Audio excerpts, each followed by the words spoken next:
What is the 3-minute rule for having a good day? It's really just a set of a simple 3 prompts or questions to start your day off on a better trajectory. Because think about this, like on average, we're awake about 16 and a half hours per day, which works out to 990 minutes per day on average. So how can we take the first 3 minutes to make the other 987 minutes happier, more productive, more effective, etc.? So here's the steps. Really, it started off for me just, I always felt like my first few minutes of my day are kind of chaos. Maybe you hit snooze and so you're just sort of in that half awake state, or maybe you wake up and you feel like you're running late. So it's like immediately I'm jumping into the chaos and I've got to get dressed and get my room together and get ready for the day and get a shower and make breakfast and coffee and all these things. And it's like, that's not the best trajectory to start, because a lot of times how you start is how you go and how you finish. So it's like, what if I was a bit more intentional with those first few minutes to set up my day a bit better? So one of the first things I always started to do is like focus. And so this comes from research by people like Baumeister, I think is the last name on one reference, and then someone like Cal Newport. And it's big on the idea of deep work. This is the idea that oftentimes the things that are really important to us, yet maybe they're not so urgent or they're sort of hard to get started on, are the things that we put off because we're so busy running around doing the urgent things that are not quite as important, putting out fires. So the first question I would ask myself is like, what is my one thing for today that I want to focus on in terms of making progress with some deep focused work? Usually it'll be a little bit later when I start my work day, but that, first block without all the distractions, not later in the day. Number one thing when I'm in the morning, my mind's more fresh at that point. What's going to be like my one thing I want to make progress on or focus on in terms of my important deep work? Okay. So that's number one. And I did that for a while. And I felt way more focused, like way more sense of momentum and way more sense of like control over my day. And I started to think though, on top of that, like, how can I make this better? And I thought, well, one of the most well-researched, like well-validated positive psychology interventions, which when I say intervention sounds really dramatic, but that just means like practice or exercise, is gratitude practice.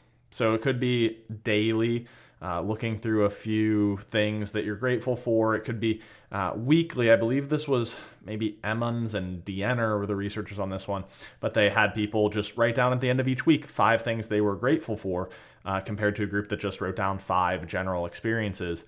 And the group that wrote down their gratitudes showed greater levels of well-being. So pretty consistent findings that by intentionally on a daily or weekly basis, noting a few things you're thankful for, it sort of biases you to be a bit more thankful. So I thought, okay, second thing I'm going to do is just in my notes app or on a piece of paper, whatever, write down one thing I'm thankful for today. And ideally you'll be very specific and not general. So, you could say, well, I'm just thankful to have, be alive, or thankful for my family.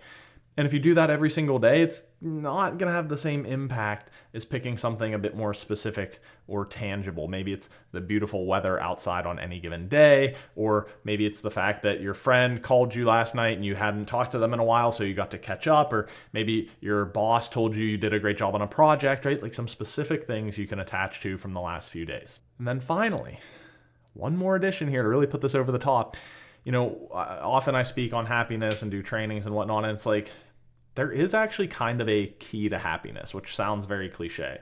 But what most of the research shows us is that relationship quality, the quality of your relationships determines the quality of your life, period. So the final thing I started to ask is like, who is one person that I could connect with today in kind of an intentional way that would invest in that relationship? So it's a great one if it's like, oh, I haven't talked to my friend Matt in a while. Later, I'm going to send him a text. Or, oh, I haven't talked to my mom in a few days. I'm going to give her a call later. Or maybe it's your partner. Maybe it's, oh, you know what? My mentor at work, years ago when I worked on her team, we were in touch all the time and we haven't talked. I'm going to see about getting a, virtual coffee, right? It could be anyone, and you don't have to do it right in that moment. But that's the final question is who?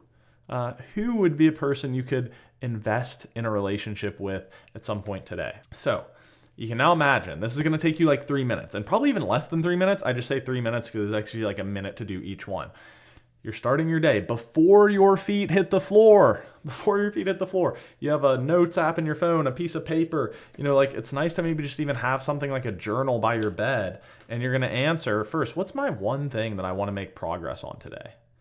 If I was thinking about my deep work, when I'm at my best, I want to take a bit more control over my day. What's the one thing I want to get after? No excuses. Okay, got that down.